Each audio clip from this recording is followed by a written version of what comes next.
Mua tôn mới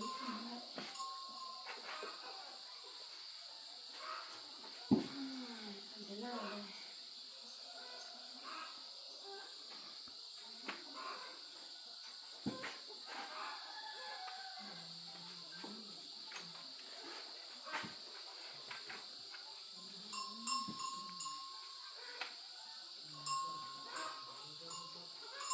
Alo? Vâng.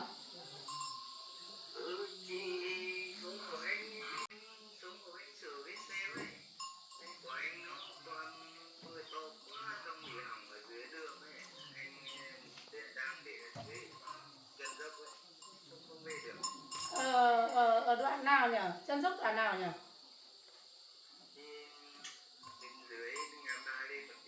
À vâng, vâng, cái chân dốc đấy, à vâng, vâng, cái dốc dốc đấy phải không? Vâng, vâng. Ừm,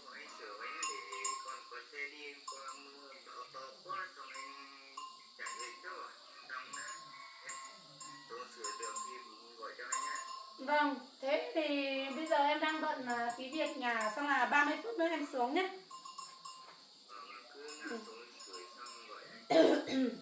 30 phút nữa.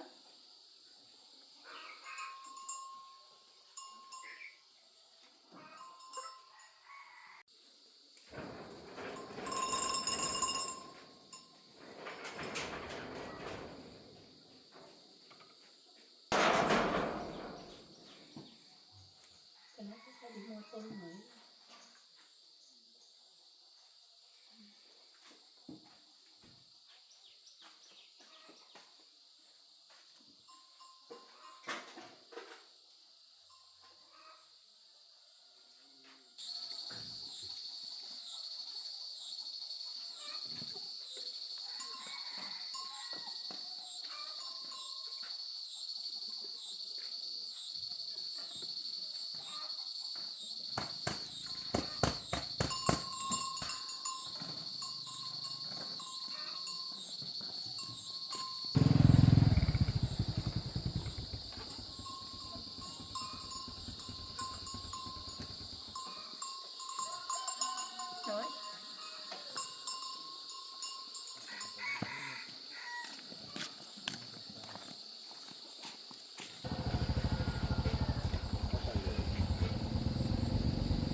có phải xe biển số là 1180 phải không?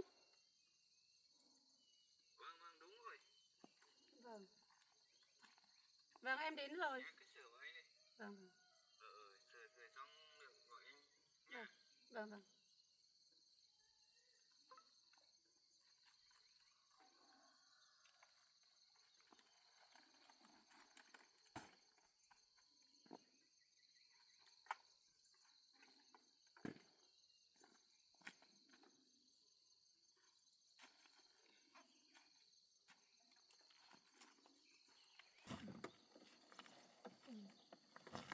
Luôn à.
Ôi giời.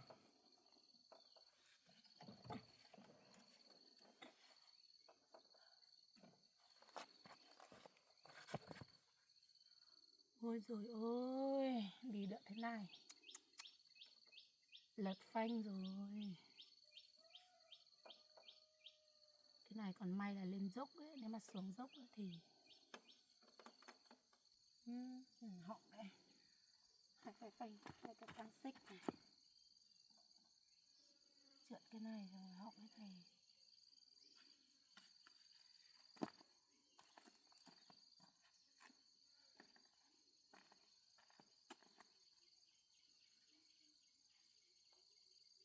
Alo.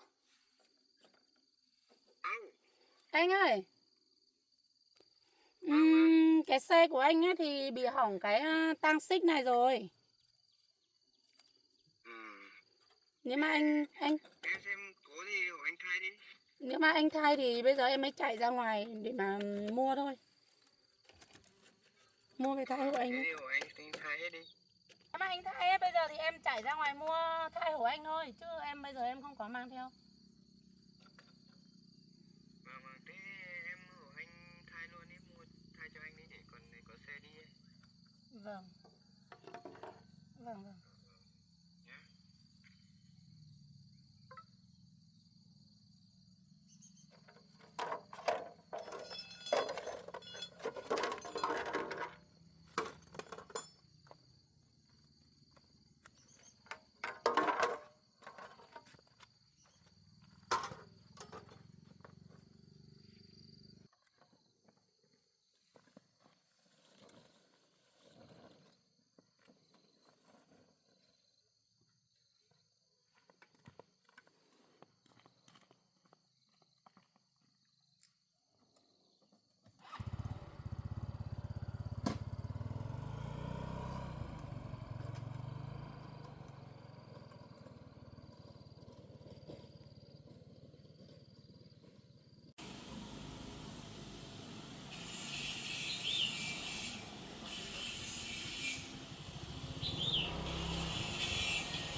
Anh ơi, tăng xích của cái xe của anh không?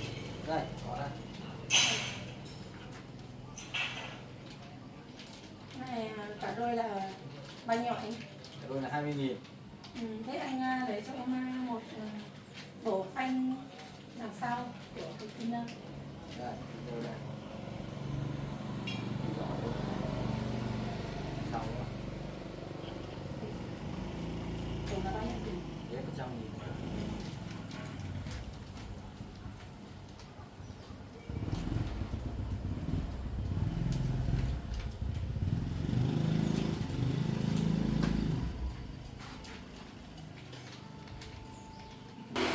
Cảm ơn anh nhé.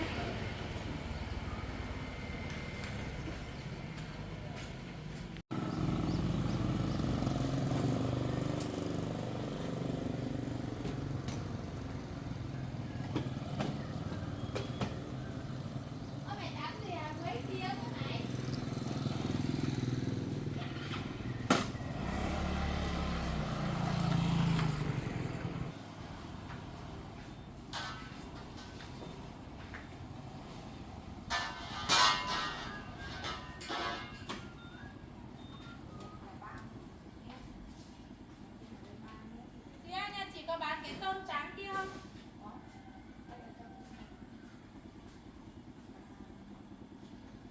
80.000.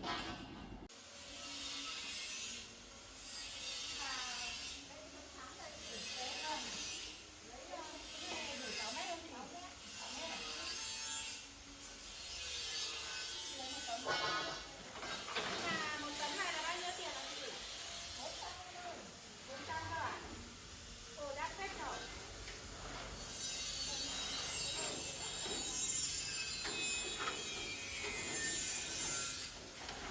Hôm qua mua báo đến là nhà em bị hỏng hết mấy con tôm luôn.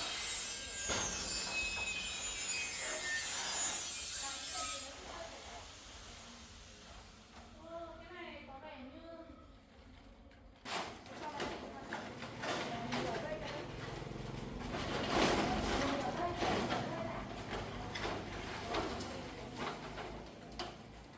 này đi xem.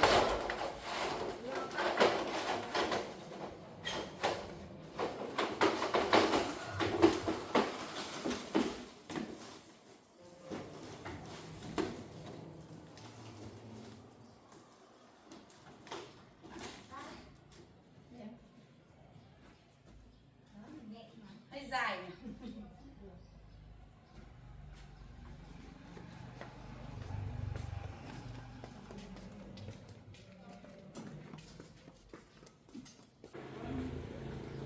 Chị ơi, chọn cho em lấy cái chổi nữa. Cái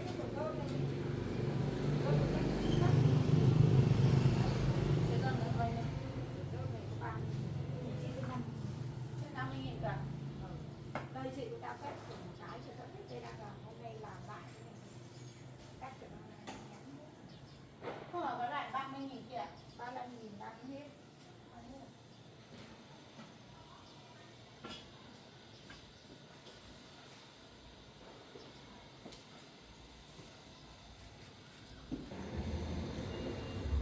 Chị em cho anh chuyển khoản đấy. 150 à?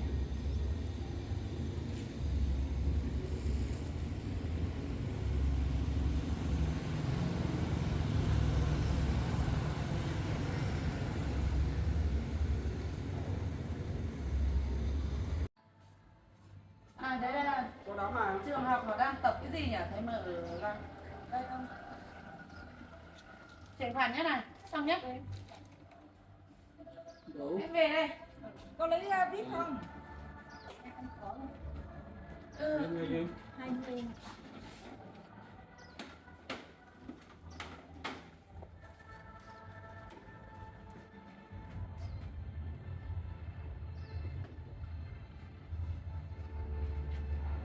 Cái này thì viên bao nhiêu đấy? Cái đấy cũng thế ông ơi.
xong chưa?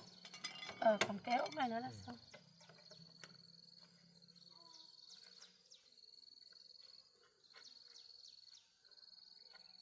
Cái này thì mai là anh lên dốc ấy, nhưng mà xuống dốc thì anh quay thử xem đi. Quay bệnh.